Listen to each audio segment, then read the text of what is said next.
আসসালামু আলাইকুম, আশা করি আপনারা সবাই অনেক ভালো আছেন। 12,990 টাকায় স্ন্যাপড্রাগনের 680 প্রসেসরের পাশাপাশি UFS 2.2 ক্যাটাগরি স্টোরেজ দিয়ে রেডমি নিয়ে আসলো, Xiaomi নিয়ে আসলো Redmi 10C মোবাইলটি। রাইট নাও বাংলাদেশ মার্কেটে প্রাইস বিবেচনায় যদি আমি স্পেসিফিকেশনের কথা বলি, তাহলে Redmi 10C অর্থাৎ এই মোবাইলটাই এই মুহূর্তে সবচেয়ে শক্তিশালী ফোন। তবে ফোনটি আমাদের কাছে বেশ কিছুদিন ধরেই রয়েছে, সো আমরা অনেকদিন ধরে ফোনটি যেহেতু ইউজ করেছি, আজকে নিয়ে এসেছি ফোনটির ভালো দিক খারাপ দিক সব দিক মিলিয়ে একটি সম্পূর্ণ বিস্তারিত রিভিউ এবং সম্পূর্ণ ভিডিও জুড়ে সঙ্গে থাকবো আমি ফারাবি। আপনারা দেখছেন প্রযুক্তি। চলুন তাহলে শুরু করি।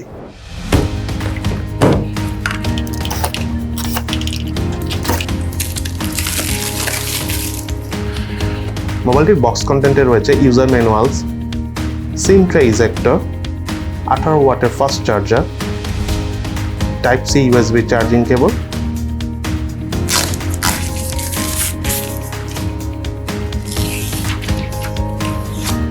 এবং Xiaomi Redmi 10C মোবাইলটি ডিজাইন এবং আউটলুকের কথা বলতে গেলে বেশ কম্প্যাক্ট সাইজের এই মোবাইলটি হাতে নিয়েও কেন জানি আমার কাছে পোকো M2 এবং পোকো M2 রিলোডেড এর মতোই ফিল পেয়েছি। রেয়ার প্যানেলে রয়েছে সাইড ওয়াইজ স্ট্রাইপ ডিজাইন সমৃদ্ধ ম্যাট একটা ফিনিশিং দেয়া, ডিসপ্লেতে রয়েছে কর্নিং গরিলা গ্লাসের প্রোটেকশন, বাট এক্স্যাক্টলি কোন ভার্সনের গরিলা গ্লাসের প্রোটেকশন রয়েছে সেই ব্যাপারে আমরা কোনো ক্লিয়ার ইনফরমেশন না পাওয়ার কারণে আপনাদের সাথে সেই বিষয়টা শেয়ার করতে পারছি না। তবে পলিকার্বনেটের তৈরি মোবাইলটির ফ্রেম এবং ব্যাক প্যানেল কিন্তু খুব অল্পতেই স্ক্র্যাচ পড়ে যেতে পারে, তাই অবশ্যই মোবাইলটির সাথে একটি ব্যাক কভার ইউজ করার রিকমেন্ডেশন থাকলো। সে সাথে মোবাইলটি রিয়ার প্যানেলে রয়েছে 50 মেগাপিক্সেলের ডুয়েল ক্যামেরা সেটআপ। আমার হাতে থাকা এই মোবাইলটির কালার ভেরিয়েন্টের নাম হলো গ্রাফাইট গ্রে। এই মোবাইলটির কিন্তু আরো দুটো কালার ভেরিয়েন্ট রয়েছে। এই মোবাইলটার ইন হ্যান্ড ফিলের কথা বলতে গেলে 6.71 ইঞ্চি ডিসপ্লে সহ মোবাইলটির থিকনেস হলো 8.3 মিলিমিটার এবং ওয়েট হলো 190 গ্রাম। ওভারঅল কম্প্যাক্ট সাইজ হবার কারণে খুব ইজিলি সিঙ্গেল হ্যান্ডে কমফোর্টেবল ভাবে ফোনটি ইউজ করা যায়। বাটন এবং পোর্টসের কথা বলতে গেলে মোবাইলের রাইট সাইডে রয়েছে ভলিউম রকার এবং পাওয়ার বাটন, মোবাইলটির লেফট সাইডে রয়েছে সিম কার্ড ট্রে, যাতে দুটি সিম কার্ডের পাশাপাশি ডেডিকেটেড ভাবে মেমোরি কার্ড ইউজ করার অপশনও রয়েছে। মোবাইলটির উপর অংশে রয়েছে 3.5mm হেডফোন জ্যাকের পোর্ট, মোবাইলটির নিচের অংশে রয়েছে মেইন স্পিকার, প্রাইমারি মাইক এবং type C USB charging port. মোবাইলটির রিয়ার প্যানেলে ক্যামেরা হাউজের পাশে রয়েছে ফিঙ্গারপ্রিন্ট স্ক্যানারটি যথেষ্ট ফাস্ট এবং স্মুথ ভাবে কাজ করতেছিল। ফিঙ্গার টাচ করার সাথে সাথেই কিন্তু ফোনটি আনলক করে ফেলছিল। তবে ফিঙ্গারপ্রিন্ট স্ক্যানার পজিশনের কথা বলতে গেলে আমার হাত বিবেচনায় আমার কাছে ঠিকঠাকই লেগেছে। সে সাথে মোবাইলে থাকা ফেস আনলক সিস্টেমটিও যথেষ্ট ফাস্ট এবং স্মুথ ভাবে কাজ করে। এছাড়া মোবাইলটিতে ইম্পর্টেন্ট প্রায় সব ধরনের সেন্সর রয়েছে।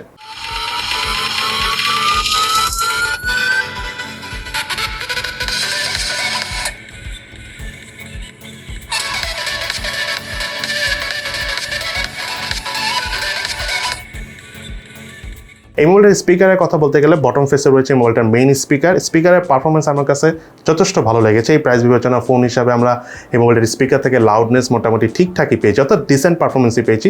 সেই সাথে মোবাইলটার বেস এবং ক্রিসপিনেস, সাউন্ডের ক্রিসপিনেস আমার কাছে যথেষ্ট ভালোই লেগেছে।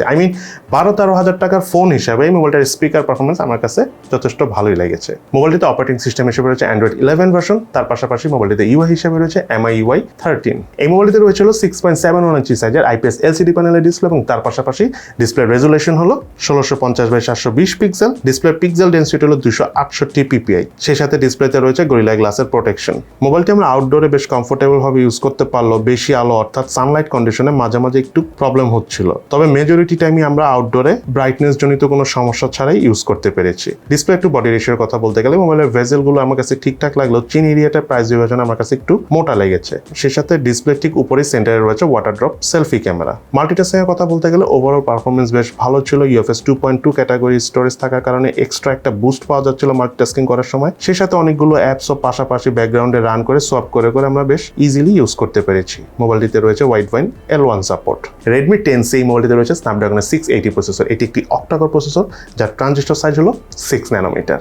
সেই সাথে মোবাইলটিতে GPU হিসাবে রয়েছিল Adreno 610। এই মোবাইলটি বাংলাদেশ মার্কেটে দুটো ভেরিয়েন্ট এসেছে, তার মধ্যে একটি হলো 4GB RAM 64GB স্টোরেজ, আর একটি হলো 4GB RAM 128GB storage variant, এবং দুটো ভেরিয়েন্টের র্যামের টাইপ হলো LPDDR4X, স্টোরেজ টাইপ হলো UFS 2.2।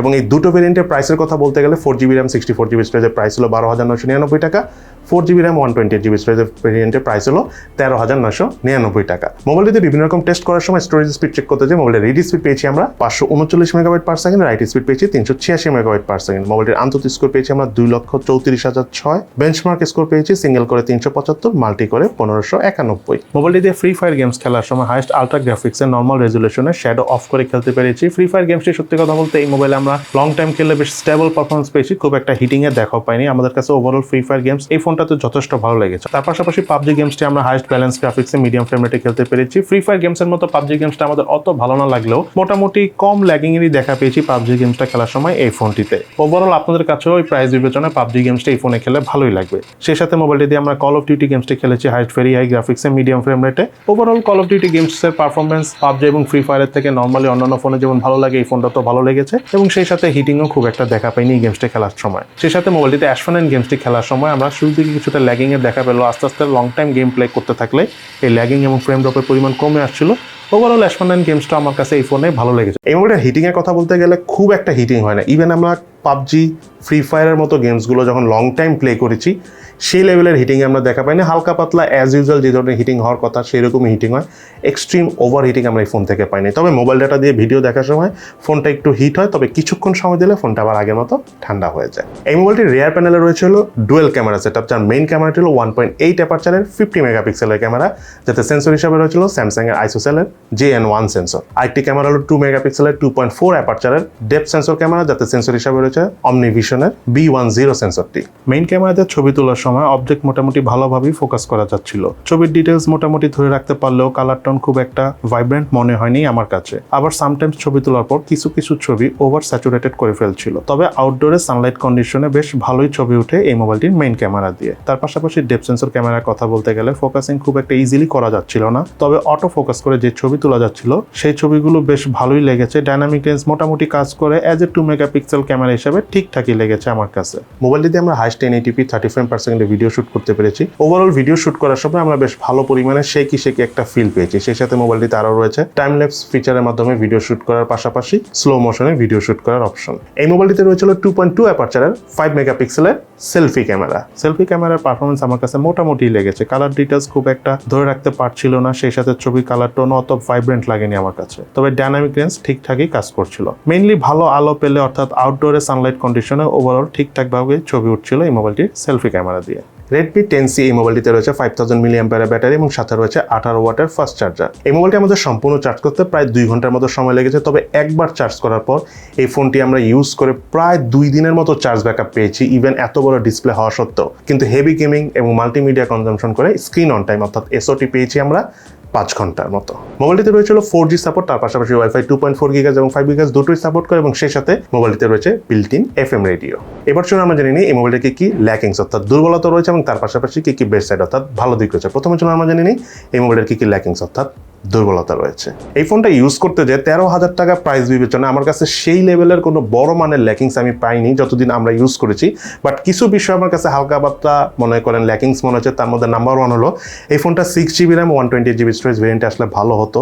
তার পাশাপাশি মোবাইলটাতে একটা সেকেন্ডারি নয়েজ ক্যান্সেলেশন মাইক থাকলে ভালো হতো, এবং সেই সাথে রিয়ার প্যানেলে ডুয়েল ক্যামেরা সেটআপ রয়েছে। এটা আমার কাছে অনেক বড় ল্যাকিংস মনে হয়নি, কারণ আজে বাজে ক্যামেরা দেওয়ার থেকে একটা দুইটা ক্যামেরা দেওয়া ভালো। বাট যেটা আমার লাস্ট ল্যাকিংস মনে হচ্ছে সেটা হলো এই মোবাইলটা রিয়ার প্যানেলে ফিঙ্গারপ্রিন্ট স্ক্যানারটি রিয়ার প্যানেলে না দিয়ে যদি সাইড মাউন্টেড ফিঙ্গারপ্রিন্ট স্ক্যানার হিসেবে দেওয়া যেত তাহলে একদম সলিড ফোন মনে হতো এই ফোনটি। এবার চলুন আমরা জেনে নিই এই মোবাইলটা কি বেস্ট সাইড রয়েছে। তার মধ্যে নাম্বার 1 হলো 6.71 ইঞ্চি সাইজের বিশাল ডিসপ্লে হওয়ার কারণে মাল্টিমিডিয়া কনজাম্পশন করে আপনাদের কাছে খুবই ভালো লাগবে, এবং তার পাশাপাশি আপনারা মনে করেন যে অনলাইনে ক্লাস করেন বা অনলাইনে মিটিং করতেও ভালো লাগবে এই ফোনটি দিয়ে। সব থেকে বড় কথা কি এই ফোনটা চার্জ ব্যাকআপ কিন্তু অনেকই ভালো। মানে এত বড় ডিসপ্লে 6.71 ইঞ্চি সাইজের, সেই হিসাবে কিন্তু প্রায় 2 দিন চার্জ ব্যাকআপ কিন্তু অনেক বেশি বলতে হচ্ছে, কারণ নর্মালি এত বড় ডিসপ্লেওয়ালা ফোনগুলো কিন্তু 1 দিন থেকে 1.5 দিন কোনো রকম চার্জ ব্যাকআপ পায়। সেই জায়গায় এই ফোনটাতে কিন্তু চার্জ ব্যাকআপ আমরা যথেষ্ট ভালো পেয়েছি। এবং সত্যি কথা বলতে 12-13 হাজার টাকা প্রাইস রেঞ্জে যত ফোন বাংলাদেশে রয়েছে যদি আপনি চার্জ ব্যাকআপের কথা বলেন এটা সবচাইতে বেস্ট। এর ধারায় কাছে কোনো ফোনের এত চার্জ ব্যাকআপ আমরা পাইনি। দেন সেকেন্ড যে বিষয়টা আমি বলবো, এই ফোনটাতে 2.2 ক্যাটাগরি স্টোরেজ রয়েছে। দ্যাটস ওয়াই যে বিষয়টা হয় ফোনটা ইউজ করতে যে আমরা এক্সট্রা একটা স্মুথনেস পেয়েছি। আর স্টোরেজ টাইপ ভালো হলে বা স্টোরেজ স্পিড ভালো হলে যেটা হয় ফোন সহজে ল্যাগ করে না, এবং অনেক সময় হয় না যে আমরা অপটিমাইজেশন রিলেটেড প্রবলেম পাই, সেটা অনেক সময় কিন্তু এই স্টোরেজ ক্যাটাগরির কারণে হয়। সো স্টোরেজটা UFS 2.2 ক্যাটাগরি হওয়ার কারণে আমরা মোটামুটি একটু হেভি লেভেলের মাল্টিটাস্কিং করতে পেরেছি, অনেকগুলো অ্যাপসও ইউজ করতে পেরেছি, ইভেন সব করেও বসেও চেঞ্জ করে করে ইউজ করতে পারি, যেটা আমার কাছে অনেক ভালো লেগেছে। দেন যে জিনিসটা না বললেই নয়, এই ফোনটাতে রয়েছে স্ন্যাপড্রাগনের 680 প্রসেসর। এটা অনেক এক্সট্রিম লেভেলের গেমিং প্রসেসর না, বাট এটা অনেক স্টেবল প্রসেসর। স্পেশালি যদি আপনি 13-14 হাজার টাকা প্রাইসের ফোন হিসাবে থিঙ্ক করেন, দেন এই ফোনটা দিয়ে আমরা পাবজি বলেন, ফ্রি ফায়ার বলেন, কল অফ ডিউটি বলেন, অ্যাশফার 9 বলেন, এই গেমসগুলো আমরা যথেষ্ট স্টেবল পারফরমেন্স পেয়েছি। আমি আবারও বলতেছি যে গ্রাফিক সেটিং আমরা অনেক বেশি ভালো না পেলেও যতটুকু পেয়েছি সেটা আমরা স্টেবল পারফরমেন্স পেয়েছি। এবং আরেকটা ইম্পর্টেন্ট বিষয় হলো এই ফোনটাতে কিন্তু সেই লেভেলের হিটিং হয় না। দ্যাটস ওয়াই হিটিং না হওয়ার কারণে আমরা লং টাইম পাবজি, ফ্রি ফায়ারের মতো গেমসগুলো শান্তিতে খেলতে পেরেছি।